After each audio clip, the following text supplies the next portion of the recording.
assunto também bem interessante, né? Sobre contratos administrativos.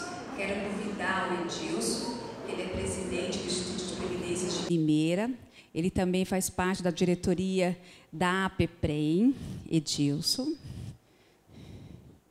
E também o nosso palestrante, Marcelo Palaveri, Marcelo, advogado. E antes de passar, Edilson, para você, só para fazer um lembrete, voltando a comentar que nós vamos ter a nossa confraternização às 20 horas, que vai ser no refeitório, para vocês não esquecerem do voucher, que é ele que vai dar acesso à nossa confraternização. Nós vamos ter uma banda, vamos conseguir aproveitar bastante. Agora, vamos aproveitar. Edilson, fique à vontade. Marcelo, obrigado pela participação. Obrigado, Cirleide. Boa tarde a todos e a todas. Mais uma vez, registrar aqui os cumprimentos para a diretoria da APPREM, em nome do Daniel Brocardio. Dizer que o nosso congresso está sendo realizado de uma forma brilhante, excelentes palestras, excepcionais palestrantes, e hoje de manhã nós tivemos a oportunidade também de participar de outras palestras e vimos o nível, né, que está se passando aqui no Congresso, e nós estamos aproveitando e nos enriquecendo muito com os temas que estão trazendo para nós de grande interesse para o RPPS. E, como a Cirleide já apresentou, o tema da nossa palestra hoje é a respeito de contratos administrativos, e hoje nós temos a grata alegria e satisfação de contar com o Dr. Marcelo Palaveri, qual desde já a gente agradece imensamente a participação dele, por estar aqui dividindo conosco seus conhecimentos, e não é a primeira vez que está conosco, já teve em outras oportunidades, mas o público sempre, às vezes, é diferente e as palestras nem sempre são iguais. De forma bem singela, vou fazer aqui um breve resumo do currículo do Dr. Marcelo Palaveri, advogado em São Paulo, formado pela Faculdade de Direito do Largo São Francisco, USP, especialista em Direito Municipal, sócio fundador do escritório Miranda Rodrigues e Palaveri Advogados, presidente do Instituto Paulista de Gestão Municipal, palestrante nas diversas questões do direito administrativo, coordenador pedagógico dos cursos da Capacite Treinamentos, autor dos livros Os Municípios e a Lei de Responsabilidade Fiscal, Município e as Licitações Públicas, Pregão nas Licitações Públicas e Municipais, a Lei da Microempresa e as Licitações Públicas Municipais, primeira e segunda edição desde 2007. Licitações públicas, comentários e notas às súmulas de jurisprudência do Tribunal de Contas do Estado de São Paulo. Licitações e contratações públicas para municípios. Volume 1, licitações, de acordo com a Lei 14.133 de 2021. E, recentemente, lançou o segundo volume, né, deste livro. Inclusive, ele trouxe aqui o primeiro e o segundo volume, e, ao final da palestra, nós vamos fazer um sorteio. Durante o período da exposição do Dr. Marcelo Palaveri, todos podem ficar à vontade para fazer alguma intervenção, e também, ao final da palestra, também podem fazer as suas perguntas. Mais uma vez, então, obrigado pela presença, doutor. A palavra é tua.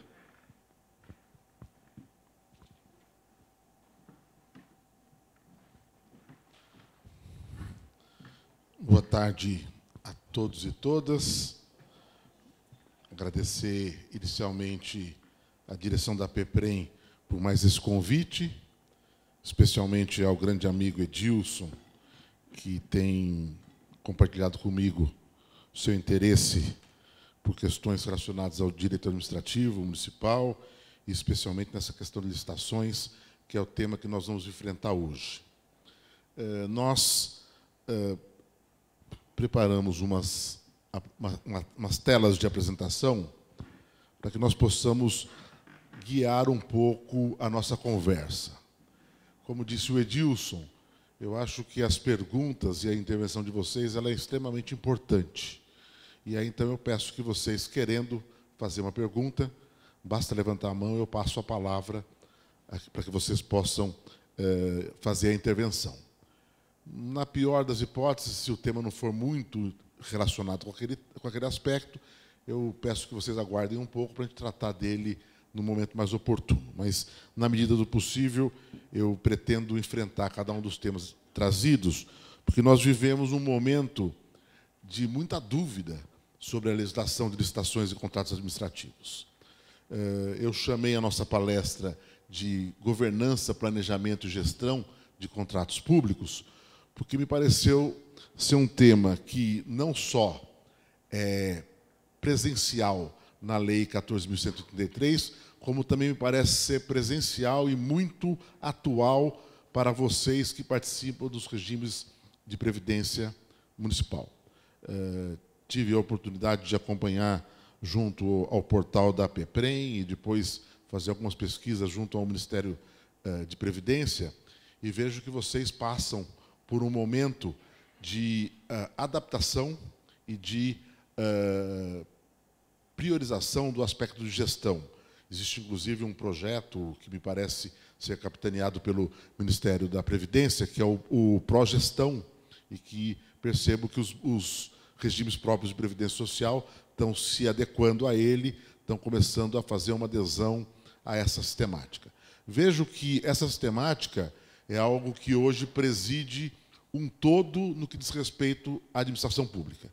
Então, isso é uma realidade para a Previdência Social, isso é uma realidade para o poder público como um todo, e isso é uma realidade que vamos ver presente na Lei 14.133. Então, me pareceu adequado pensar esse tema, que é um tema central na lei e que está extremamente vinculado àquilo que vocês fazem no dia a dia dos institutos de previdência. Começo mostrando para vocês o que é o nosso roteiro de conversa. Eu pensei 7 temas, sendo que os 2 primeiros não têm a ver com a questão de gestão, governança e planejamento, mas são os temas do dia, são os temas do momento, que é de saber o que é a Lei 14.133, desmistificar um pouco a ideia de que ela é algo extremamente complexo, inusitado, desconhecido e impossível de ser implementado. E, no segundo momento, mostrar um pouco a vocês a questão relacionada com a vigência da lei, que é algo que vocês devem ter vivenciado nesses últimos dias com a sobrevida que foi dada para a Lei 8.666 e para a Lei 10.520, e depois, a partir do tópico 3, entrar até o tópico 7, nos pontos propriamente dito de gestão e governança sobre a Lei 14.133.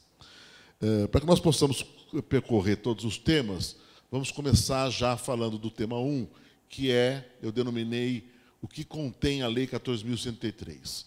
Isso eu costumo fazer em grande parte das palestras que tenho feito sobre a lei, porque é necessário nós entendermos por que passamos 30 anos abominando a Lei 8.666 e, no mês de março de 2023, tornamos-nos apaixonados pela Lei 8.666.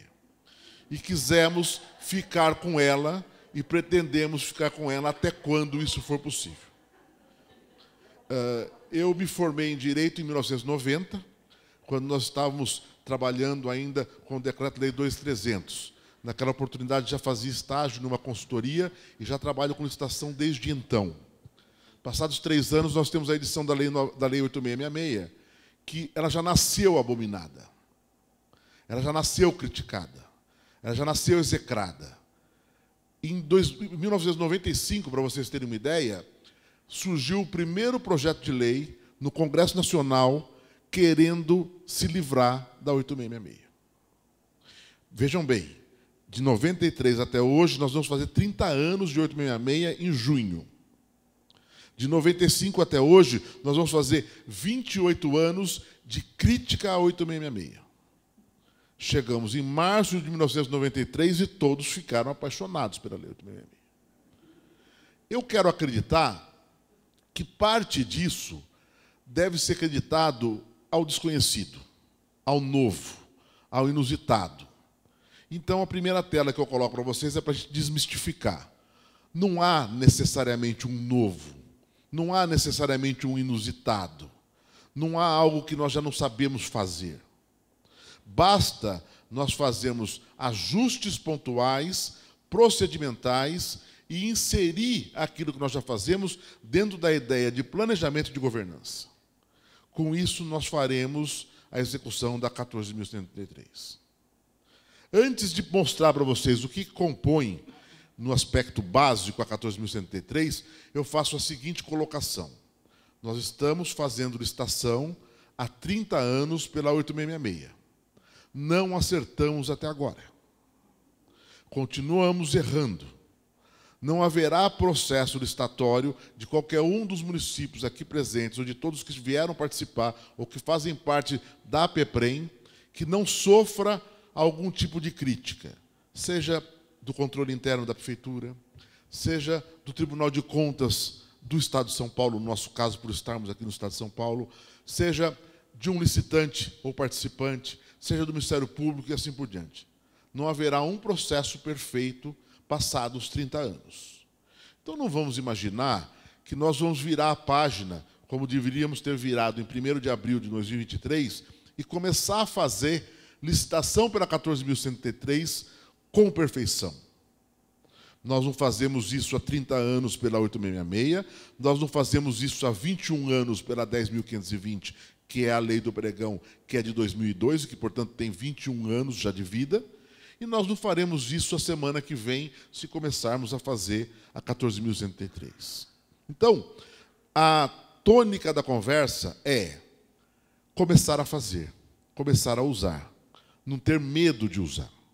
E não ter medo de usar, dentre outras coisas, porque o que nós vamos usar não é algo totalmente desconhecido. O que é desconhecido é a forma como a engrenagem foi constituída na 14.133. É a forma como se pensou ela dentro de um processo de planejamento e de governança. Mas os passos, o procedimento, ou boa parte do procedimento e dos passos, são conhecidos porque estão na legislação passada, porque estão nessa estrutura que nós podemos mostrar aí na tela. A Lei 14.133, se alguém nos perguntar o que compõe a Lei 14.133, eu posso dizer que boa parte dela é composta dessas 4 questões que estão colocadas na tela. Primeiro, Lei 10.520 de 2002, a Lei do Pregão. Parte significativa daquilo que consta da 14.133 advém, foi trazida, foi incorporada, foi copiada da Lei 10.520. O procedimento, que está lá no artigo 17, que vai dizer que em todas as licitações nós vamos primeiro analisar a proposta comercial, para só depois analisar documentos de habilitação do vencedor. A ideia de que teremos apenas então somente um recurso ao longo de todo o processo. Isso tudo é algo que foi trazido do pregão, abandonando-se a 8666, abandonando-se aquele procedimento que nós conhecemos de concorrência, tomada de preços de convite. Então, quando nós começarmos a usar a 14.133 e fizermos licitação pela 14.133, nós faremos licitação por um procedimento praticamente totalmente conhecido. Existirão questões específicas, existirão novidades, existirão adequações, existirão, mas a estrutura básica, o esqueleto da estrutura, já é nosso velho conhecido de 21 anos, porque ele já vem da Lei 10.520. Se não vem da 10.520, ele vem de uma segunda lei, que é a chamada Lei do RDC, uma lei de 2011, a Lei 12.462.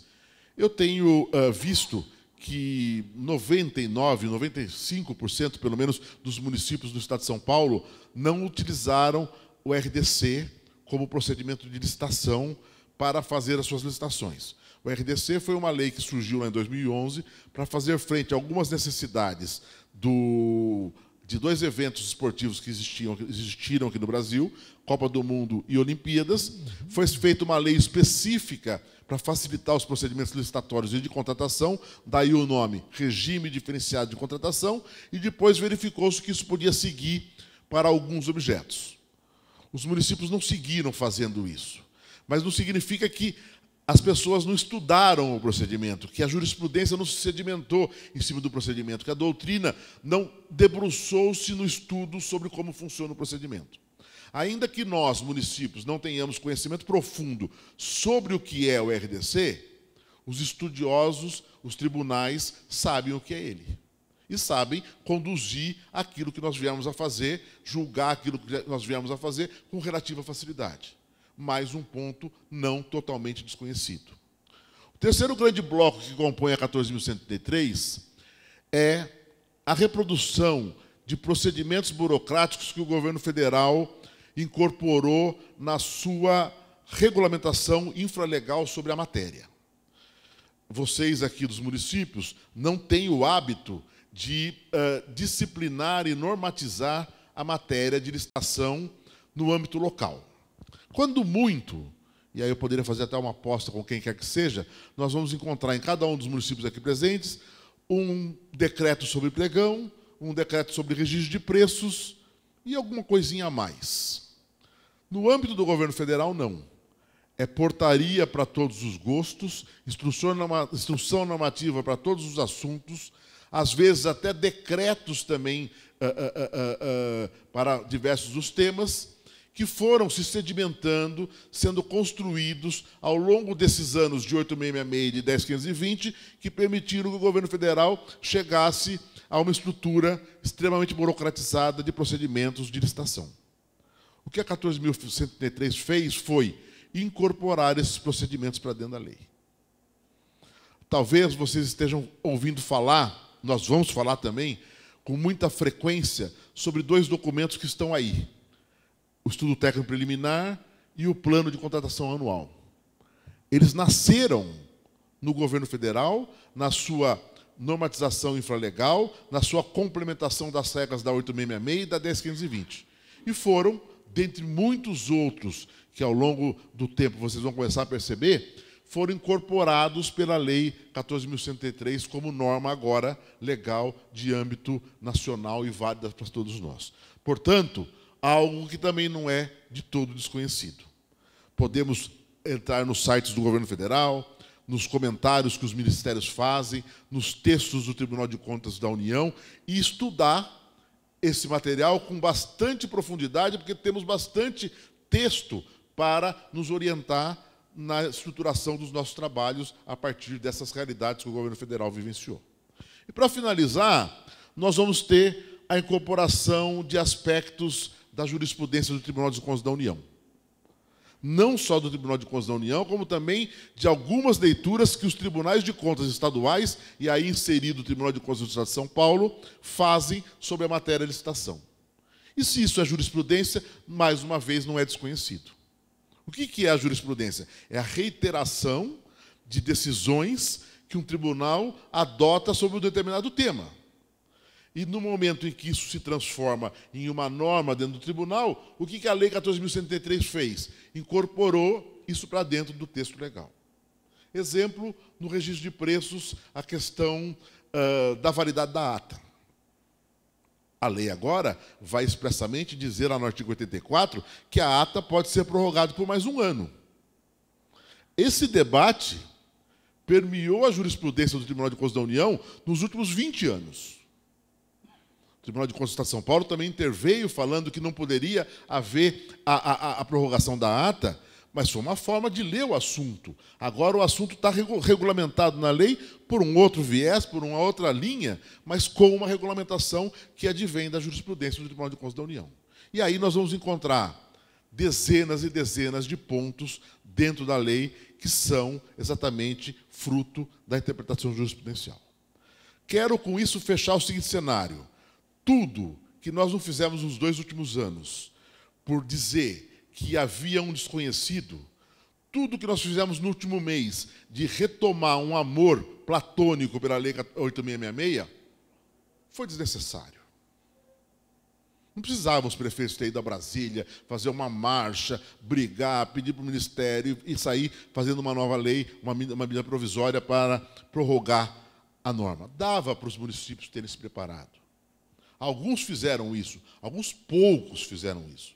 E aqueles que fizeram estão começando a colher frutos disso daí. O que fizeram? Normatizaram, fizeram uma regulamentação e começaram a usar. Simples assim.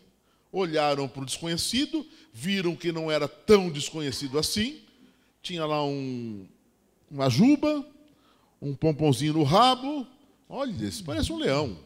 E foram ver, era mais ou menos um leão. Podia ser alguma coisa um pouco derivada de um leão, mas não era nada muito diferente, não era nenhum bicho de 7 cabeças. Dá para enfrentar, sabendo, inclusive, que o enfrentamento vai ser necessário. Vai chegar uma hora que vai acontecer, vai ser necessário acontecer. E para mostrar que vai ser necessário acontecer, eu passo ao segundo tópico, que é o tópico relacionado com a vigência. A questão da vigência, acho que vocês já estão cansados de ouvir essa historinha sobre o que é a questão da vigência. Eu vou resumir em poucos minutos para que a gente possa também avançar e não perder muito tempo com esse assunto. Nós temos, em resumo, hoje, a ideia de que, até 29 de dezembro de 2023, nós conviveremos com Lei 8.666, com Lei 10.520 e com Lei 14.133. Essa é a nossa realidade hoje, no dia 13 de abril de 2023. Foi diferente há uns dias atrás? Foi. Até uns dias atrás, o que estava acontecendo? Eu editei a Lei 14.133 em 1º de abril de 21, dei 2 anos de sobrevida às outras normas, aí eu estou falando do artigo 194, 191 e 193, dei 2 anos de sobrevida para as normas passadas e disse o seguinte: escolha no processo licitatório, portanto, no edital de licitação, ou no processo de não fazer licitação, de dispensar licitação, de fazer contratação direta, escolha qual o caminho, ou 8.666 e 10.520, ou 14.133. Não pode misturar. Chegado ao final de março, começou a grita. E aí veio a medida provisória 1167, que vem e trabalha uma nova redação ao nosso artigo 191 e ao artigo 193. É uma medida provisória, ela está no Congresso Nacional. Vocês sabem que medida provisória não se torna lei em definitivo. O que acontece com ela? Ela é uma regra editada pelo Presidente da República, que, por força da Constituição, recebe um poder não usual de fazer uma norma que vai valer como lei até o momento em que ela for apreciada pelo Congresso Nacional. Então, o resumo é esse. Por 120 dias, 60 mais 60, o governo federal diz: a norma é essa. E, nesse período, ele manda para o Congresso Nacional, que vai debater a norma. E vai chegar ao final desse tempo e vai dizer: a norma é essa. Ela vai ser igual a que nasceu, portanto, a que foi encaminhada, ou diferente, ou não vai existir norma. Isso vai depender da regra do Congresso Nacional. O que não dá para nós ficarmos fazendo é, a cada dia que surge uma mudança do processo dentro do Congresso Nacional, ficar sofrendo com isso. Nós não temos poder sobre o Legislativo para alterar essa situação. 31 de março de 2023, foi editada a medida provisória 1167. Na segunda-feira seguinte, isso foi encaminhada para o Congresso Nacional. Em uma semana, dezenas de emendas dos deputados. Ah, mas o deputado agora quer que a lei vá até 30 de dezembro de 2024. Ah, mas o deputado quer mudar a regra tal. Desculpa, não é isso que nós temos que debater. Nós temos que debater o que nós fazemos com a norma posta. Nós não fomos eleitos deputados federais e nem senadores com poder para fazer a alteração. E, infelizmente, nós também não temos poder e capacidade de influenciar na decisão do que eles vão falar. Existe um estudioso alemão, Otto von Bismarck, que dizia o seguinte: na Alemanha, você sabe, a salsicha é um dos pratos mais divulgados. Se a população soubesse como são feitas as leis e as salsichas, elas se preocupariam em comê-las ou em respeitar as leis. No Brasil, vale um pouco isso. Se nós soubéssemos com exatidão como são feitas as leis, a gente ficaria preocupado. Então, é melhor não saber. É melhor imaginar que ela vai existir um dia. Mas já começa. Vai virar um pandemônio, vai mudar toda a lei. Não dá para a gente arriscar nisso. Não dá para nós imaginarmos que isso vai acontecer. O que se imagina que vai acontecer é que pode até mudar essa data de 29 de dezembro, passar para 1º de abril de 24, 30 de dezembro de 24, mas isso não dá para saber agora. O que existe são emendas que estão lá tramitando, que vão tramitar nas comissões e depois vão ao plenário da Câmara e do Senado para depois voltar para o presidente da República como lei. É isso. É isso. Se nós formos sofrer por cada uma das emendas que está lá, é melhor nós pararmos por aqui. Porque as emendas têm coisas absurdas. Tem regras extremamente comprometedoras da Lei 14.103. Mas não é isso que nós vamos ter que debater, seja num curso como hoje e nem no dia a dia de vocês. O que não dá para acontecer é nós ficarmos paralisados, imaginando que, porque temos lá emendas tramitando no Congresso Nacional, nós não vamos fazer mais nada. Tudo bem, é uma escolha possível, mas não posso recomendar um tipo de escolha como essa e nem imaginar que vocês, inteligentes como são, irão partir para esse caminho. Resumo do que temos no artigo 191, está aqui. Até o decurso do prazo de que trata o inciso 2 do 193, que era 1º de abril de 2023, e que agora é 29 de dezembro de... 30 de dezembro, perdão, de 2023, até o decurso desse prazo, a administração poderá optar por licitar ou contratar diretamente de acordo com esta lei ou de acordo com as leis citadas no referido inciso, desde que a publicação do edital ou do ato autorizativo da contratação direta ocorra até 29 de dezembro de 2023. O que a lei está dizendo? Olha, faça a escolha. E faça a escolha no edital ou no documento de contratação direta, que é quando eu não tenho edital e eu tenho dispensa ou inexigibilidade de licitação. A opção escolhida seja expressamente indicada no edital, já falamos isso. Na hipótese do caput de administração optar por citar de acordo com as leis citadas, o respectivo contrato será regido pelas regras nelas previstas durante toda a sua vigência. Uma questão óbvia. Eu começo com a regra, termino com a regra. Ah, mas vai chegar um dia que a 8666 ou a 10520 não vão valer mais. Problema delas. Nós fizemos o ato sob uma lei válida, seguimos com as consequências do ato, portanto, o contrato e sua execução, até o seu final, com aquela lei que regeu o ato no momento da sua feitura. Isso é elementar para o direito. Isso é primário para o direito. Essa discussão pode acontecer numa mesa de bar, numa sessão pública da prefeitura, mas não um jurídico da prefeitura ou da Previdência. Os jurídicos da prefeitura e da Previdência são extremamente capacitados e superam esse tipo de situação num segundo. Então, esse tipo de situação não vale a pena nem comentar. Passado. É vedada a aplicação combinada dessa lei com as citadas nos incisos 2 do caput do artigo 193. Também é uma coisa que não precisa debater. Não precisa ficar sabendo, pode ou não pode juntar? É óbvio que não pode.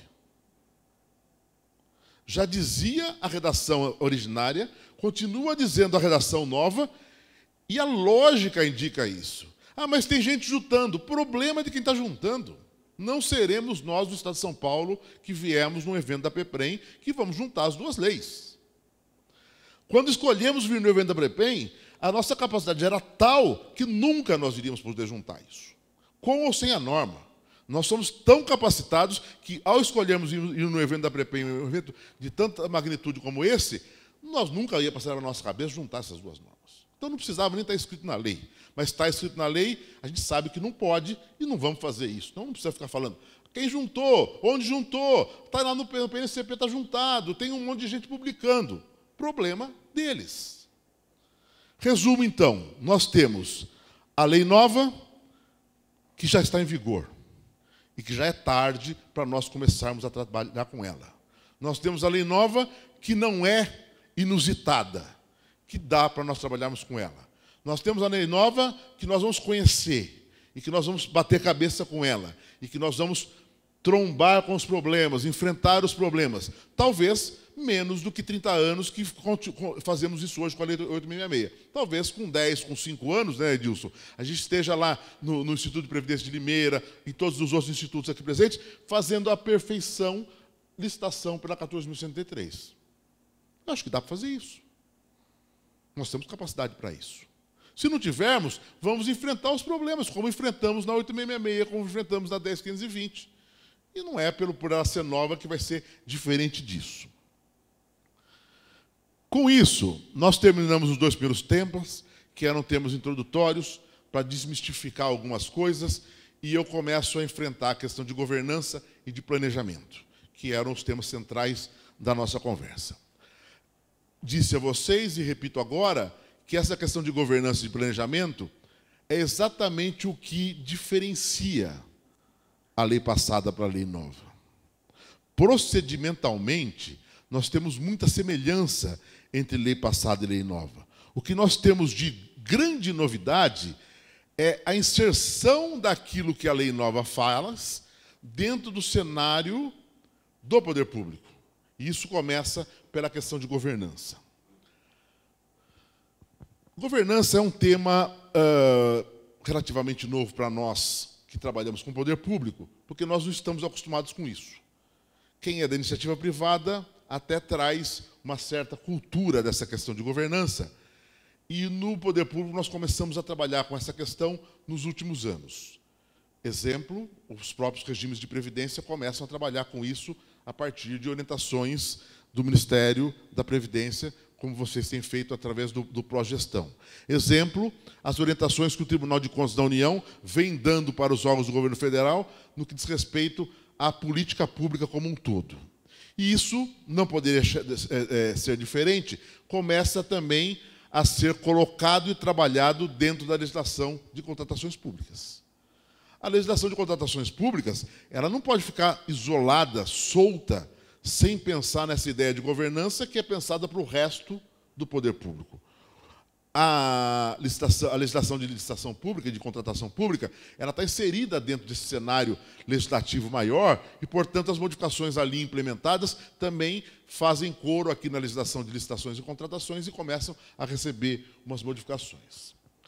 Quando nós falamos em governança, nós falamos na ideia de buscar melhores questões, melhoria nas qualidades das decisões públicas, fazendo uma governança eficaz. Nós partimos de uma premissa em que nós temos uma atividade estatal, que é aquilo que o poder público faz, que só cresce. E, em contrapartida, uma receita que ou fica estagnada ou não cresce naquele mesmo volume do crescimento das nossas obrigações do poder público. Aí, o que acontece? Nós temos que aprender a fazer mais com menos. E para que possamos fazer mais com menos, nós temos que fazer melhor. E aí, se você olhar para a Lei 14.133, você vai perceber que ela institui essa política de governança no que diz respeito às contratações públicas. No corpo da lei, você vai encontrar normas que trazem melhora no ciclo das contratações. Eu melhoro os procedimentos, eu adequo os procedimentos, eu dou mais rapidez e celeridade aos procedimentos. Você vai perceber que existem normas que vão desenvolver a ideia de um ambiente de confiança. E isso está muito vinculado com a ideia de controle. Vocês vão perceber, ao longo da legislação, que existem normas sobre controle para todo o procedimento licitatório e de contratação. Isso passa a ser uma tônica muito forte que está extremamente interligada com a questão de governança. Vocês vão perceber que as boas práticas de governança, especialmente aquelas que eram implementadas no governo federal, são internalizadas para dentro da lei, e vão perceber, especialmente, que dentro desse contexto é priorizado o aspecto de planejamento. Vou mostrar para vocês, na verdade, que na minha concepção, a ideia de planejamento está inserida na ideia de governança. Vou chegar mais adiante e vou mostrar uma tela em que a gente vai conseguir visualmente entender um pouco mais dessa situação. Em função disso, o que começa a acontecer? Começam a ter normas, especialmente do governo federal, que começam a definir o que é esse processo de governança. E aí, o governo federal, que é pródigo em editar normas de complementação, já editou agora em 2021, portanto, já sob a égide da nova lei, uma portaria que ele define o que é governança para ele, o poder público federal, e que dá para nós, a partir dessa definição, entendemos que pode ser governança para nós, municípios, também. Governança é o conjunto de mecanismos de liderança, de estratégia e de controle para avaliar, direcionar e monitorar a ação da gestão das contratações públicas, visando agregar valor ao negócio do órgão ou entidade e contribuir para o alcance de seus objetivos com riscos aceitáveis. Essa nomenclatura ela não é muito comum a nós, especialmente da área do direito. É pouco comum nós verificarmos numa norma de regulamentação expressões como essa, visando agregar valor ao negócio do órgão ou entidade. Isso significa para nós que estamos acostumados à nomenclatura mais tradicional, significa dizer que nós estamos agregando valor àquilo que nós fazemos, àquilo que é a nossa finalidade pública, àquilo que é o interesse público que move a nossa atuação. Então, resumindo essa definição, o que a governança nas contratações vai fazer? Ela vai criar ambiente, elementos, estratégias, controles que permitam que nós façamos uma gestão mais adequada das contratações para atingir melhor as nossas finalidades. E que façamos isso cada vez minimizando os riscos que nós podemos correr. Então é isso que é governança. Governança é preparar um ambiente, é preparar procedimentos para que nós possamos atingir o objetivo de uma forma melhor, com menos custo e menos arriscado, com menos risco para aqueles que estão envolvidos dentro do processo. Todo o resto é uma derivação dessa questão. A Lei 14.000 é uma lei de governança. A governança serve, para aumentar e preservar o que o poder público entrega a quem o mantém, portanto, à coletividade, porque o objetivo final é satisfazer a uma pretensão da coletividade. A governança não pode ser pensada como uma ideia de burocratizar procedimento ou de criar um controle inconsequente. Nós temos que pensar sempre nessa máxima que é de melhorar aquilo que nós fazemos. E aí é importante ter essa premissa, porque nós vamos passar por desafios em que nós vamos ter que melhorar as coisas sem burocratizar e sem criar controles inconsequentes. Porque a primeira reação que nós temos, quando vem a ideia de que nós precisamos, então, controlar, planejar, é que nós precisamos expandir a estrutura. Não acho que seja uma mentira isso. É uma verdade também. Mas não é expandir por expandir. É expandir para alcançar aquele objetivo, sempre tendo como premissa básica a ideia de que não é a burocracia pela burocracia e nem é o controle pelo controle. Eles são instrumentos para o alcance de um fim maior. As práticas de governança devem criar contexto favorável ao alcance de melhores resultados e a remoção de procedimentos necessários é tônica do processo eficaz de governança dentro do poder público. Na lei, só para vocês terem uma ideia, essas palavras que eu estou usando repetidamente, governança, gestão e planejamento, aparecem essas vezes dentro da lei. Portanto, a palavra governança aparece menos vezes, em momentos estratégicos da lei, que vão dar a tônica dos passos seguintes. E o que aparece com mais ênfase são as palavras gestão e planejamento. E aí, com isso, eu quero concluir essa etapa para dizer a vocês que, na minha concepção, a governança está dentro de um contexto macro. Portanto, aí no círculo maior que congrega e abarca todas as outras. Eu falo de governança e dentro de governança eu faço de gestão e de planejamento. Quero enfatizar isso porque no nosso dia a dia nós vamos usar muito mais a ideia de planejamento.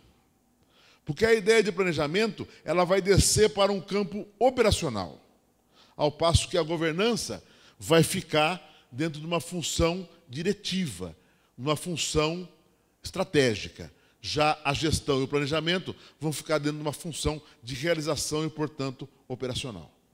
Estou trazendo essas colocações porque, a partir daqui, quando nós falarmos de planejamento, eu começo a descer ao texto legal e a mostrar para vocês onde que estão essas estruturas. Vou, no item 1.4, falar do planejamento na lei.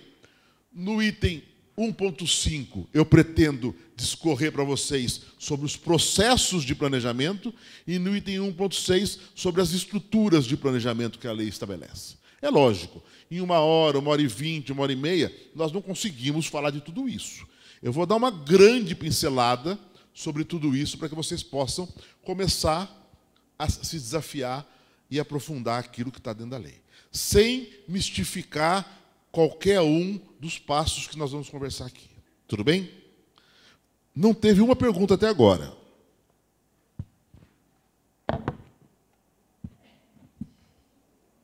Quem? Faça.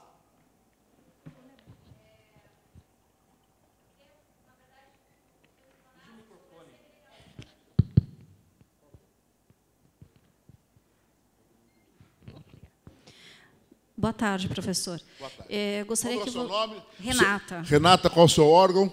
Jacareí. Jacareí. Gostaria que o senhor explanasse sobre a segregação de funções, tendo em vista que os nossos órgãos são pequenos. Ótimo. Tá? E a segunda pergunta é sobre o agente de contratação. Ótimo também. Função gratificada, função de confiança, enfim, ou um cargo. Ótimo também. Renata, antes de responder, eu quero dizer que já tive a oportunidade de conversar restritamente no Estado de São Paulo com aproximadamente 150 órgãos públicos em municípios diferentes. E eu diria que o município de Jacareí foi um dos que mais me impressionou com a normatização da matéria. Com toda sinceridade. Eu estive na Anvale, que é a Associação dos Municípios do Vale do Paraíba e Litoral Norte, não é isso? Nós demos um treinamento para eles bastante longo sobre a normatização e tiveram lá pessoas da Prefeitura de Jacareí, depois compartilharam conosco as normatizações que vocês fizeram lá. Eu achei bastante interessante. Não sei se isso está funcionando, está andando para frente, mas me pareceu isso em fevereiro. Me pareceu que já era um adiantado bastante grande em relação à média dos municípios. Então, vai aqui o meu reconhecimento desse sucesso que vocês devem estar implementando lá. O que a Renata nos pergunta é um dos temas que eu iria abordar aqui.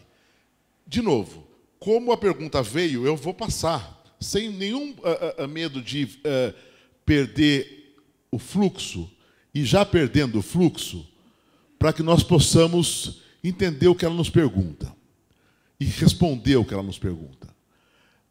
Eu falei para vocês que eu iria falar de planejamento, dentro do planejamento eu iria falar de processos e de estruturas.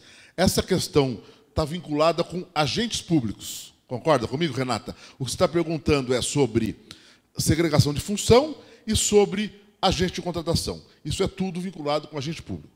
Agente público eu tinha deixado para falar no item 1.6, perdão.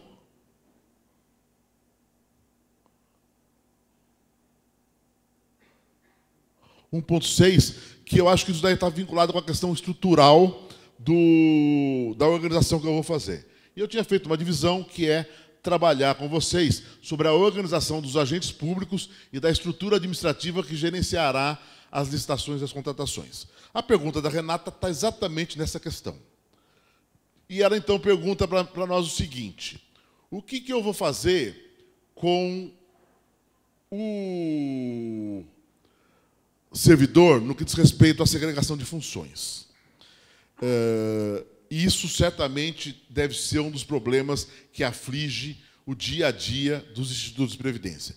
Eu tive a oportunidade de assistir hoje de manhã um evento que está acontecendo aqui em paralelo sobre licitações, e lá no evento tinha, por exemplo, um órgão de previdência que tem um servidor. Eu conheço outros que têm 4, 7, 10, 20, mas não passa disso. E aí isso vem muito a calhar com a ideia da situação de segregação de funções. O que é essa ideia da segregação de funções?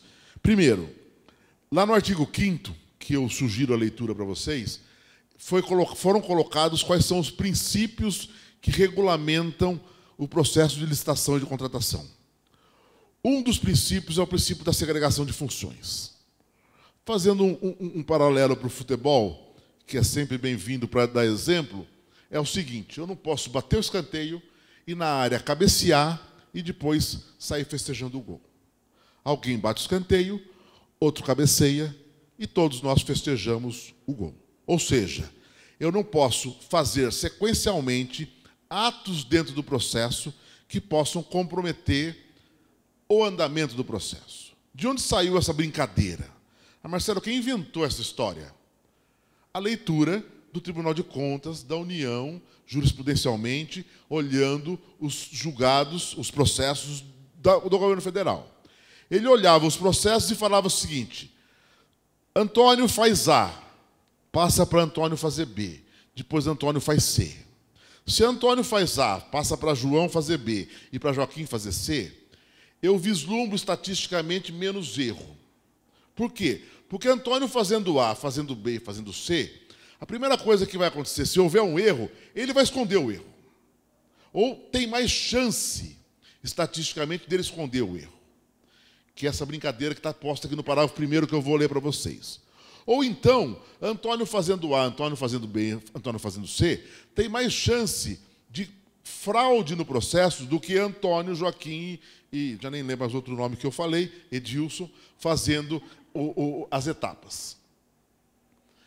Isso saiu da interpretação do Tribunal de Contas da União.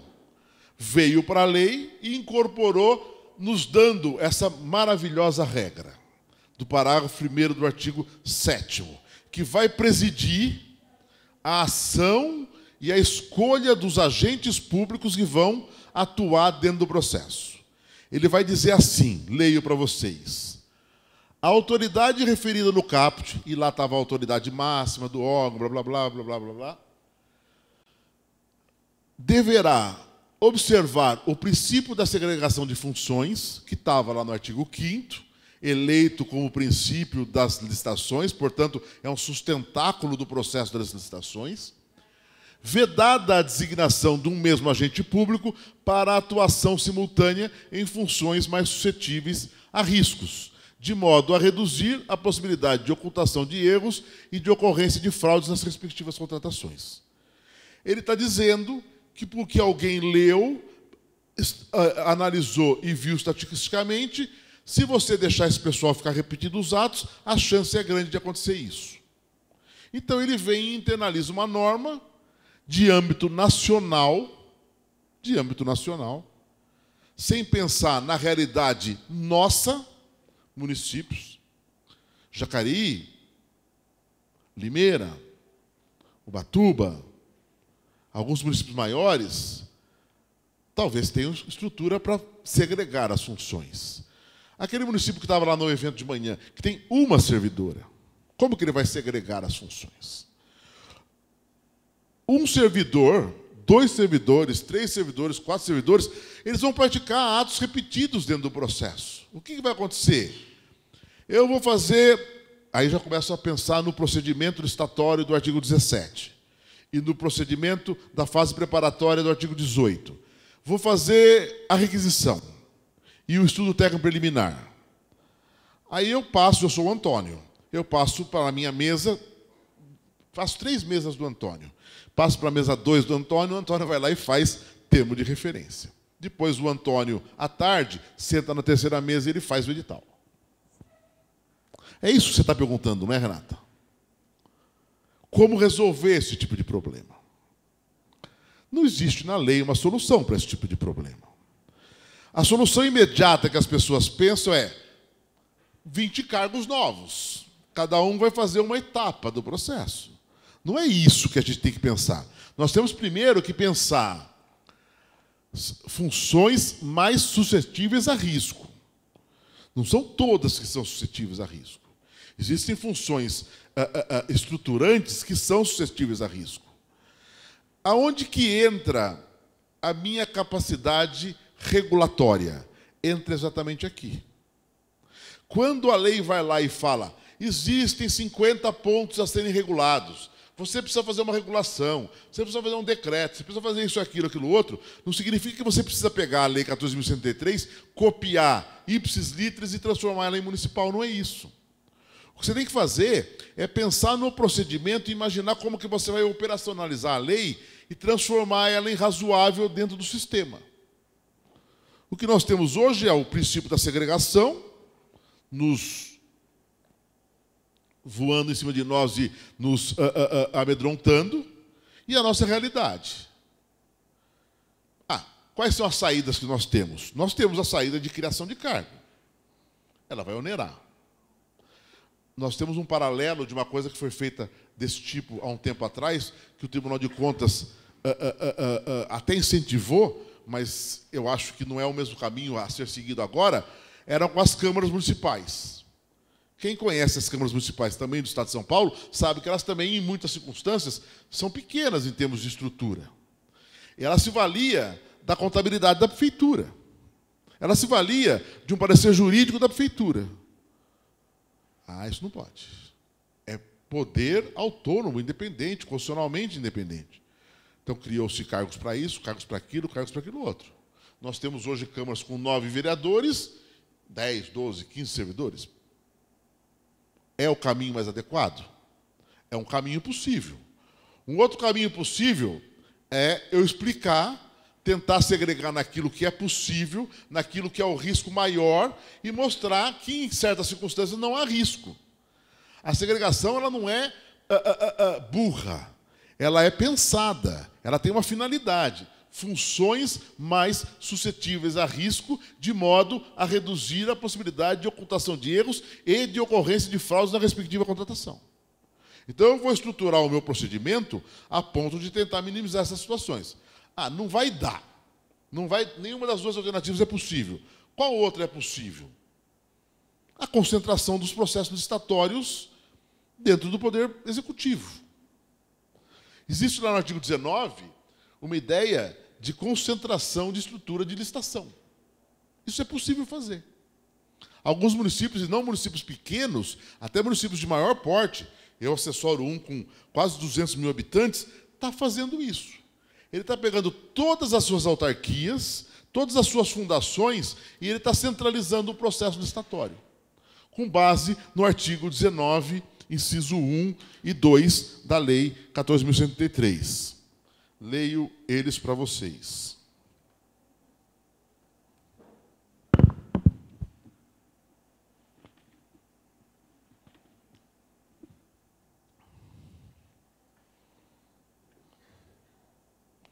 Os órgãos da administração com competência regulamentar relativos às atividades de administração de materiais, de obras e serviços e de licitações e contratos deverão instituir estou lendo primeiro, tá? Instituir instrumentos que permitam, preferencialmente, a centralização dos procedimentos de aquisição e contratação de bens e serviços. A primeira coisa que vem à cabeça de quem ouve essa minha fala é a seguinte: mas eu sou uma autarquia. Eu fui criado por lei municipal. Eu tenho autonomia administrativa e financeira. Perfeito. Exatamente por ter autonomia administrativa e financeira é que eu posso fazer a seguinte escolha. Dou a você, Poder Executivo, a possibilidade de processar a licitação em meu nome. Vou fazer uma licitação para cartão alimentação. Esse não é um bom exemplo, porque ontem o Tribunal de Contas, para quem não acompanhou, bateu o martelo com a ideia de que pode fazer credenciamento.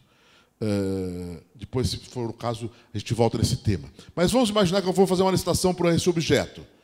Eu, Previdência, tenho 10 servidores, município, 1.500 servidores, autarquia de água mais 50, junta todo mundo e faz uma licitação só.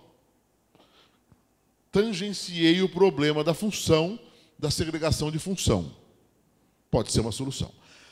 A priori, eu vejo essas 3 alternativas. Uma, de você inchar os cargos, é uma realidade. Outra, de você refletir o que é a segregação de função, não sair de forma não preparada, dizendo que cada função... Eu usei o bater o escanteio e cabecear, porque são funções decisivas do gol, porque ele fez o gol. Podia ser só trocar um passe aqui, na intermediária, ficar cozinhando o jogo. Isso não é função estratégica, isso não é função suscetível a risco. Só o Flamengo, lá quando jogou o Palmeiras, aquele cara recuou. Nossa, que coisa. Como corintiano, aquilo foi muito arriscado. Mas tudo bem. Fora isso, vocês entenderam o que eu estou querendo colocar. E a terceira situação seria o levar para o município fazer. Eu sei, por exemplo, que o Tribunal de Contas de Minas Gerais certamente vai ser um tribunal que vai ser mais cobrado por causa disso, porque eu brinco que Minas Gerais tem 722 bairros que eles chamam de municípios. Então, as chances dos municípios são bem menores que os nossos. Nada contra, nada a favor, é uma realidade. E, por ser menores, eles têm mais ênfase dessa realidade que a Renata coloca, ou seja, eles têm muito mais situações em que tem menos servidor para fazer. Lá no Tribunal de Contas de Minas, já começou uma discussão sobre essa questão da segregação e sobre a questão do agente de contratação, que é a segunda que você perguntou, certo? Quer perguntar? Quer seguir? Vai.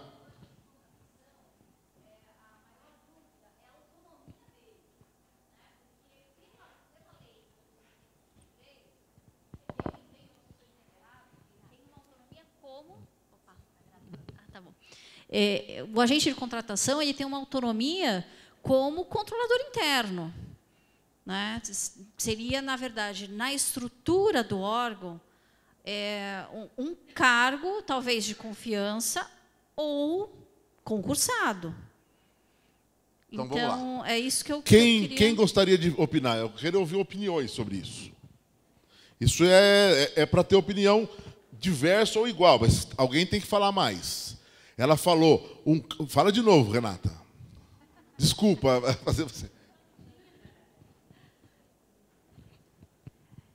É assim, para mim, a Lei 14.133 dá uma autonomia ao agente de contratação.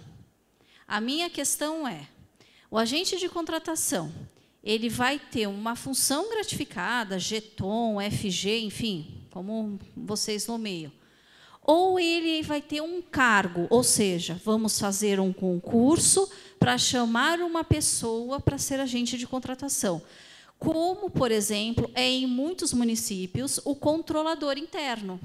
Ele tem uma autonomia. Perfeito, geralmente, ele é concursado. Ele não é uma função gratificada. Tá. Isso, nós estamos em 2023.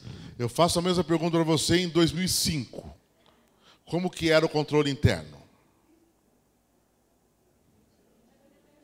Hã? Você não era nascido, eu sei disso. Mas quem era nascido como eu, e talvez o Edil, só nós dois, né, Edil? 2005, só nós dois. Hã? Tá. Vamos só fazer um paralelo, que eu acho que é bem legal essa ideia que a Renata colocou. O ocupante do controle interno, eu vejo algumas pessoas também já nascidas em 2005 aqui, ele evoluiu também dessa forma. O tribunal começou a falar do controle interno, que é uma regra constitucional. O que os municípios fizeram? Num primeiro momento, falaram assim, bobagem, bobagem. Num segundo momento, vai ter que fazer alguma coisa. Num terceiro momento, nomearam um chefe de gabinete do prefeito para ser controle interno. Ele ficou lá. Num quarto momento, deram para ele algumas regras para ele fazer um papelzinho lá periódico. Até a hora que o tribunal falou assim, poxa, acabou a brincadeira. Estruture o controle interno, porque é regra constitucional, isso existe desde 1988, para de brincar e vamos fazer isso sério. Aí que veio aquilo que a Renata colocou. Ou eu crio um cargo de controle interno, que hoje é a tônica dos processos, das exigências, ou eu faço uma designação de alguém, que já não é mais a tônica dos processos nesse momento atual. Talvez, guardadas as proporções, nós vamos vivenciar isso aqui. No começo, como que é o seu nome? Isso. Silmara. Você é da onde, Silmara? Aspásia. A Silmara lá de Aspásia pegou bem. Eu estou aqui com a definição do artigo 6º do que é agente de contratação. Pessoa designada pela autoridade competente entre servidores efetivos ou empregados públicos do quadro permanente da administração pública. Ou seja, a lei não me exigiu fazer o cargo, mas a lei também não me proibiu fazer o cargo. Porque se ela fizesse a proibição, primeiro haveria uma inconstitucionalidade manifesta, porque eu sou município. Eu tenho autonomia sobre a gestão organizacional dos meus servidores. Só que ela disse o seguinte, ocupante de cargo entre servidores efetivos ou empregados públicos dos quadros permanentes da administração pública. Ela tirou de fora o cargo em comissão. Ela tirou de fora o cargo em comissão. Então, se a Renata falou do cargo em comissão apenas porque foi no assodar da fala, ele sai fora, pela regra da lei. Ah, mas Marcelo, e aquele outro dispositivo do artigo 7º, que fala lá no caput, e que depois vem no inciso 1, e fala, sejam preferencialmente servidor efetivo ou empregado público dos quadros permanentes da administração pública. Isso daqui não vale para o agente de contratação? O 7º vale para o agente de contratação. Só que o inciso 1, eu tenho uma norma expressa lá no artigo 6º e depois lá no artigo 8º, que vai dizer que essa pessoa tem que ser efetivo. Então, a primeira questão, ele é efetivo. Segunda questão, eu posso criar cargos. Terceira questão, se eu não crio cargo, eu designo alguém. Designo alguém quem? Escolhido dentro daqueles ocupantes de cargos efetivos ou empregados públicos do quadro permanente. A outra questão final da Renata é, se eu escolho alguém, se eu faço um cargo, ele já vai ter a remuneração do cargo. Se eu escolho alguém, eu posso dar uma FG, uma gratificação? Posso. Quem aqui é pregoeiro? A Renata. E mais uns outros lá. Quem aqui, como pregoeiro, recebe função gratificada? Ninguém recebe? Hã? O que é o jeton? É uma gratificação. Então vamos generalizar. Quem aqui, como pregoeiro, que ocupa um cargo que não é de pregoeiro, é um assistente administrativo, um não sei o quê, e por exercer a função de pregoeiro, tem um plus remuneratório. Recebe uma coisa a mais por ser o pregoeiro. É um plus remuneratório, que pode ser um jeton, uma função gratificada, uma gratificação, uma FG, uma F, o que for. É um plus remuneratório. É isso que a Renata perguntou. Posso dar. Como que eu vou dar esse tipo de gratificação? Norma municipal. Você volta lá para Jacareí, lê a sua estrutura organizacional legislativa e vê aonde que encaixa esse negócio. Sugestão, se o pregoeiro recebe, veja por que ele recebe e amplie essa norma. É um decreto, é uma lei municipal. Eu não posso opinar porque eu não posso dizer, tem que ser uma lei. Eu precisava saber como que é organizado internamente a estrutura administrativa. Via de regra vai ser uma lei. Você vai então alterar essa lei. Tudo bem, Renata? Não satisfez, mas respondeu. Ah, sim.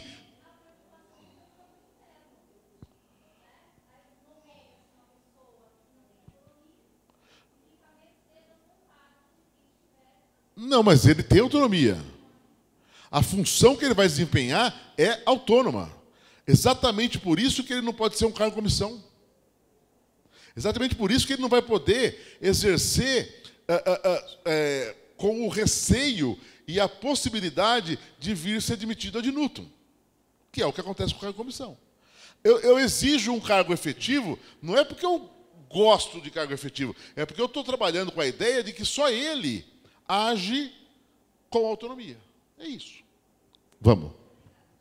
Ô, doutor Marcelo, mas e se nós fizéssemos assim, ó, criaria um cargo comissão a ser preenchido exclusivamente para o servidor de carreira? Não. Não, você pode, talvez, criar uma FG a ser paga exclusivamente ao servidor de carreira, mas um cargo comissão, não. Cargo comissão, não. Não vai dar. Não, mas vamos supor que tem aquela questão de cargo comissionado externo e interno, que nem a gente tem lá. Então, vamos supor, tem cargos comissionados lá na prefeitura e lá no instituto que só podem ser ocupados por servidores efetivos. Tem determinados cargos estratégicos que não pode vir gente, que a gente fala os externos. Tem que ser alguém de dentro da prefeitura, de dentro do... Que nem os nossos lá do instituto. O superintendente é um cargo comissionado. Só que ele só pode... Tem os requisitos para o preenchimento desse cargo. Tem que ser um cargo, um servidor efetivo, estável... com a certificação. Nessas circunstâncias, talvez. Nessas circunstâncias, acho que sim. Nessas circunstâncias, acho que sim.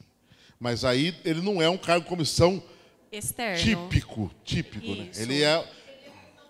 Isso, Talvez a gente não esteja usando a nomenclatura muito adequada, mas é por aí. Tudo bem? Perguntas? Não perguntas? Posso prosseguir? A primeira pergunta, quem fez? Então, a Renata ganhou o livro. Um deles. Quem fez a segunda pergunta? Quem fez? Não, não é que foi, não foi pergunta, foi uma complementação. Nada. Foi a Silmara. Silmara ganhou o outro livro. A gente tira depois, senão a gente não cumpre o horário. É óbvio que o Edilson não ia falar desse critério, porque senão todo mundo ia ficar perguntando. Né, Edilson? Então, era esse. Como não tem lista, eu uso esse critério. Vamos falar do planejamento. Nós vínhamos, então, crescendo na estrutura e na conversa. De novo, essa ideia de que o planejamento está inserido na governança. Planejar é aplicar as técnicas para identificar e atingir um alvo específico, é organizar e aplicar melhores formas e estratégias para alcançar objetivos, é uma tarefa da gestão e que, portanto, se vincula à governança. Essa tela aqui, eu estou só resgatando aquilo que eu já amarrei lá atrás. Aonde que nós começamos a descer na lei para falar de planejamento? É no artigo 11, lá no parágrafo único, que ele vai falar assim, ó. A alta administração do órgão ou entidade é responsável pela governança das contratações. E ela deve implementar processos e estruturas, inclusive de gestão de risco e controle interno, para avaliar, direcionar e monitorar os processos e os respectivos contratos, com o intuito de alcançar os objetivos estabelecidos no caput, promover um ambiente íntegro e confiável, assegurar o alinhamento das contratações ao planejamento estratégico e às leis orçamentárias e promover eficiência, eficácia e efetividade nas contratações. Então, basicamente, quando eu falo na ideia de planejamento, a lei está dizendo que eu vou realizar o planejamento mediante processos e estruturas. Nós vamos, na sequência, falar exatamente desses processos e dessas estruturas. Pensando que, quando conversamos sobre o servidor, nós conversamos exatamente sobre estrutura. Eu pensei porque veio a pergunta, tudo bem?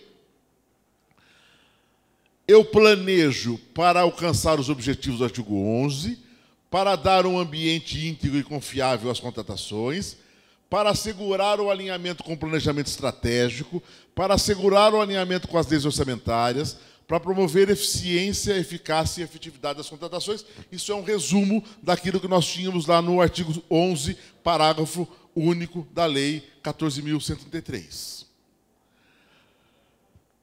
Quem faz esse planejamento? Vocês devem ter visto que eu passei rapidamente na leitura do artigo 11, parágrafo único, pela palavra ou pela expressão alta administração, que também agora é definida pelo governo federal como sendo os gestores que integram o nível executivo dos órgãos ou da entidade, com poderes para estabelecer as políticas, os objetivos e conduzir a implementação da estratégia para cumprir a missão da organização. Ou seja, são os prefeitos, são os secretários, no nosso caso aqui, são os gestores da Previdência. Eles são aquilo que chama-se agora de alta administração. É um linguajar de administração? É um linguajar de gestão e governança? É. Nós temos que nos acostumar com esse novo linguajar. Mas nada mais é do que o que nós já conhecemos desde sempre como o primeiro escalão. É quem dita as normas, é quem dita a organização. E essa pessoa vai ser cobrada dentro do processo. Vai ser cobrada, como eu disse anteriormente, para fazer e apresentar o que fez sobre os processos e sobre as estruturas. Aquilo que nós vamos fazer procedimentalmente, nós vamos fazer a partir desses processos, dessas estruturas. Quanto tempo mais eu tenho? 14 minutos. Se vocês se lembrarem, eu tenho mais 3 tópicos a abordar. Um eu imaginava que não conseguiria, que era o 7. Mas os 5 e o 6, eu quero passar por eles, pelo menos por uma tela de cada um deles, para nós podermos tentar fazer um aprofundamento. Pensem, então, que nós estamos falando da operacionalização do planejamento. Eu vou, então, primeiro falar da operacionalização dos processos de planejamento. Eu elenco aqui 7 processos de planejamento que, no meu modo de ver, podem ser pensados da Lei 14.133, e não são todos os que estão lá, mas são os principais. Não vou às telas dele, mas vou comentar cada um para que nós possamos, em 7 minutos, fazer essa e mais 7 fazer a seguinte. Primeiro processo, regulamentação. Não acredito que algum de vocês que escolheu vir conversar sobre licitação não esteja ouvindo falar dessa ideia de que eu tenho que regulamentar a Lei 14.133 no meu município. Acredito que todos vocês, inclusive, devem estar envolvidos em processo de regulamentação ou de reflexão sobre a regulamentação na estrutura de vocês. O que temos na lei? Algo em torno de 50 situações aproximadas em que nós temos lá escrito que tem que ser regulamentado. Não é necessário eu regulamentar tudo num primeiro momento. Não preciso de tudo isso para fazer alguma coisa básica do processo licitatório. O que os municípios estão fazendo no primeiro momento é editar um decreto e, com esse decreto, conduzir os primeiros processos de licitação. Esse decreto não tem tudo, mas tem o básico. Ele vai ter estrutura sobre a questão do procedimento preparatório, vai ter normas sobre os agentes públicos, conversar aquilo que nós conversamos com a Renata sobre a questão de quem é o agente de contratação, o que ele faz, por que ele faz, quem é o pregoeiro, quem é a equipe de apoio, como ela atua, quais são as atribuições de cada uma delas. É descer ao detalhe organizacional da sua estrutura, como que vai funcionar essa situação, sempre tendo em mente aquela ideia da proteção da segregação de funções. Essas situações são imprescindíveis que nós façamos regulamentação. É imprescindível ainda que nós regulamentemos o registro de preços, se nós quisermos utilizar o registro de preços. E aí nós temos várias normas na lei que precisam ser regulamentadas. É imprescindível que nós regulamentemos, por exemplo, a contratação direta, se nós quisermos usar aqueles valores de dispensa, de licitação, do artigo 75 da Lei 14.133. Isso tudo está dentro desse primeiro processo que eu selecionei como sendo imprescindível para nós andarmos dentro da 14.133. O segundo deles é o plano de contratação anual. Esse está previsto no primeiro momento, está no artigo 12, inciso 7. Alguém vai poder ler o artigo 12, inciso 7 e falar que lá está escrito poderá, que, portanto, não tem a obrigação. Eu refuto essa colocação de uma forma veemente para dizer que da estrutura e da estratégia da lei, do contexto legal, retira-se a ideia de que ele é obrigatório. E quem me reforça isso hoje é nada mais, nada menos do que o nosso Tribunal de Contas do Estado de São Paulo. O Tribunal de Contas do Estado de São Paulo, no dia 15 de março de 2023, baixou um comunicado dizendo: município, está vendo esse negócio aqui do plano? Ele não é bobagem, não. Ele vai ser cobrado de você.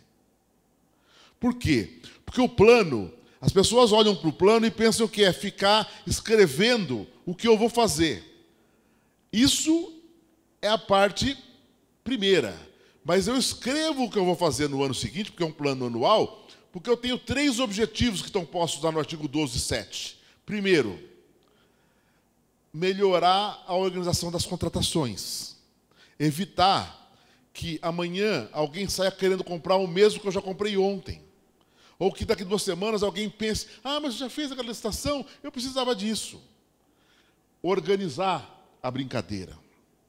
Depois, o segundo objetivo é o objetivo de alinhar as contratações com aquilo que a gente chama de planejamento estratégico. E o terceiro objetivo é de subsidiar a elaboração do orçamento. E é aí que o Tribunal de Contas vai pegar. O Tribunal de Contas pega cada um dos municípios que estão aqui presentes e anualmente faz uma análise de contas anuais. E anualmente ele vem e fala o seguinte: você remaneja o seu orçamento num percentual desenfreado, sem controle, sem regra, isso é uma bagunça, isso não tem plano, por que você faz orçamento então? Aí você começa a contar uma lorota, conta uma história. Agora ele vai dizer o seguinte: faça o plano porque ele vai subsidiar o orçamento. Portanto, faça o plano antes de fazer o orçamento. Primeiro semestre, talvez. Segundo semestre, faça o orçamento. Vou olhar depois lá na frente, vou querer que você tenha feito o plano de modo que você não fique fazendo alterações. Se você fizer alterações, o plano não serviu para nada. Então eu vou olhar o plano, não é para dizer: ah, não, ele comprou caneta, mas estava escrito que ele ia comprar caneta. Ele comprou carro e estava escrito que ele ia comprar carro. Não é esse o objetivo do plano. O plano não é para eu ficar lá escrevendo: ah, agora coloca que você tem que colocar a categoria do bem igual do Comprasnet, se não tiver igual os Comprasnet não vai servir, você tem que escrever igual a BEC. Ah, não, você escreveu pneu, não é só pneu, você tem que escrever pneu 1.8. Não é isso que o plano vai fazer. Esse detalhamento, não vai dar para nós conversarmos sobre isso, vai estar lá no estudo técnico preliminar, vai estar lá no termo de referência. Aqui é o plano. Aqui é a ideia, aqui tem uma função maior e mais completa. Alinhar toda essa estrutura com o planejamento estratégico, a lei orçamentária, é um outro processo. Preparar o estudo técnico preliminar. Falar do estudo técnico preliminar daria para nós ficarmos aqui a tarde toda. Sugiro a leitura do artigo 18, parágrafo 1º, da Lei 14.133. Lá nós temos um detalhamento do que é esse estudo técnico preliminar. Infelizmente, ele está aí posto. Infelizmente, eu digo porque nós vamos perceber que ele é um resserviço. Que nós vamos fazer estudo técnico preliminar quase que fazendo algo que depois vai ser refeito no termo de referência. A rigor e na essência, ele, enquanto instrumento de planejamento, ele é fantástico. Mas ele deveria ter sido pensado de outra forma e ter sido feita uma reflexão de que em alguns objetos eu não vou precisar de plano de estudo técnico preliminar. Eu não preciso de estudo técnico preliminar toda vez que eu for lá no meu órgão comprar garrafa d'água para servir lá nos setores. A ideia do plano é da reflexão sobre o caminho que eu vou trilhar no sentido de satisfação do interesse público. Eu não vou mudar de rota. Ah, não, pode sim, você pode sair de garrafa para copinho, ou de copinho para galão. Isso não é necessariamente a ideia estratégica do plano. A ideia estratégica do plano é algo muito maior que isso. Seria, por exemplo, numa Secretaria de Educação, definir entre dar para os alunos livros ou comprar tablets em que eles iriam ter acesso aos livros por uma biblioteca virtual. Seria numa obra definir se aquela ponte é uma ponte estaiada ou é um outro tipo de ponte que não vai comprometer o fluxo dos veículos, alguma coisa assim. Seria nos veículos que vou comprar, definir se eu vou começar a migrar para o veículo elétrico ou não. Quando eu faço, refaço e faço de novo sempre o mesmo, a função do estudo fica esvaziada.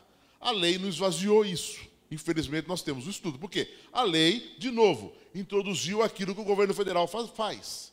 E o governo federal, juntamos todos nós aqui, não dá o setor do governo federal que fica pensando em estudo técnico preliminar. Então, é isso que nós temos nessa questão. Centralização dos procedimentos, falamos até um pouco sobre isso. Instituição de modelos de minutos e documentos. Isso me parece que vai ser uma tônica muito forte, que isso é processo, isso é melhorar a estrutura dos processos, e isso nós vamos ter que refletir muito sobre isso, e trabalhar sobre a gestão de risco dos contratos. Para fechar, 1 minuto mais, se vocês tiverem a paciência, falarmos sobre o item 1.6.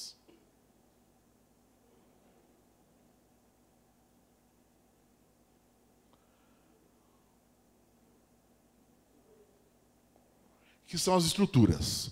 Eu selecionei 5 situações que me parece que estão vinculadas com a ideia de estrutura. Aquilo que nós conversamos sobre a organização dos agentes, poderíamos ter avançado mais sobre isso, mas é algo que vai ter que ser refletido nesse momento. Eu tenho que pensar quem são os atores. Então, eu tenho que ir lá no artigo 7º, no artigo 8º, e pensar como que eu vou estruturar essa situação. Os principais atores são agente de contratação, pregoeiro, que é um agente de contratação, comissão de contratação, equipe de apoio, fiscal, gestor, controle interno e assessoramento jurídico. Esses são os principais agentes dentro do processo. São os agentes operacionais que vão agir dentro do processo. Pensar muito fortemente em algo que nós não fazemos hoje: gestão e fiscalização de contratos. Eu faço aposta com quem me provar que faz uma gestão e fiscalização de contratos próxima do que aquilo que a lei estabelece aqui.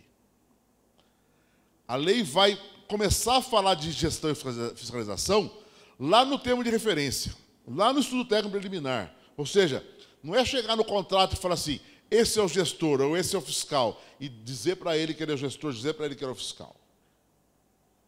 É mais ou menos aquela história do Homem-Aranha, não tem uma fala lá do personagem, que ele recebeu poderes, e ele recebeu poderes, ele recebeu responsabilidades.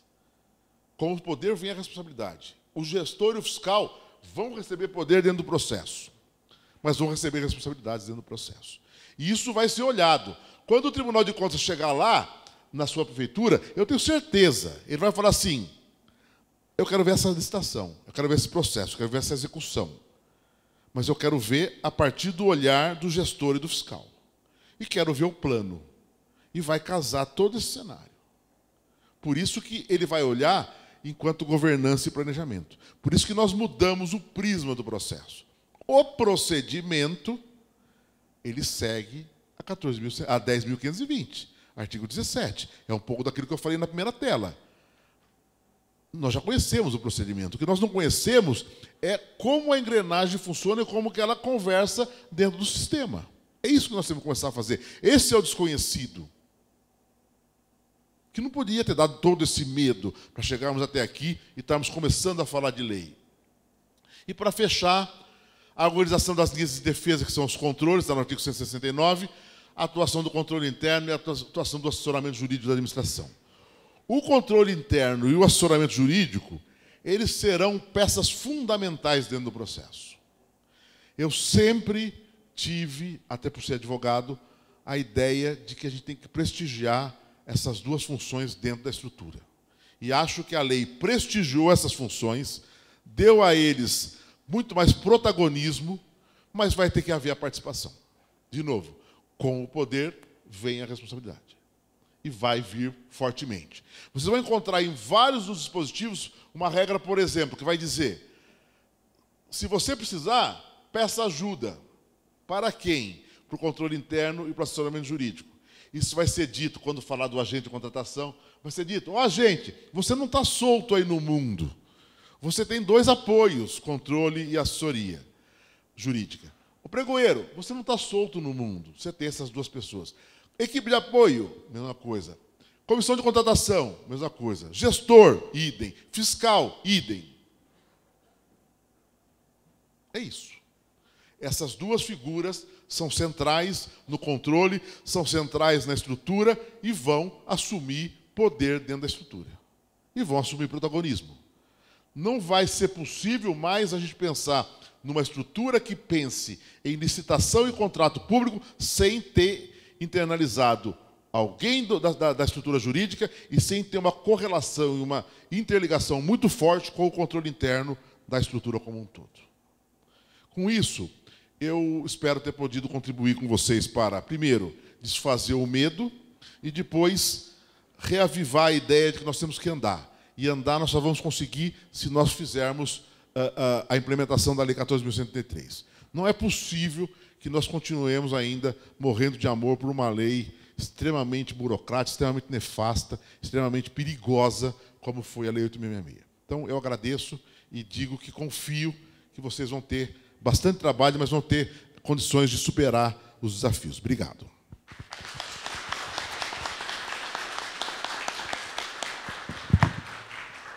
Mais uma vez, agradecemos a participação, a generosidade e disponibilidade do nosso palestrante, Dr. Marcelo, por ter nos brindado com essa rica palestra, fruto de muitos anos de experiência e trabalho percorrido por esse Brasil afora. Parabéns.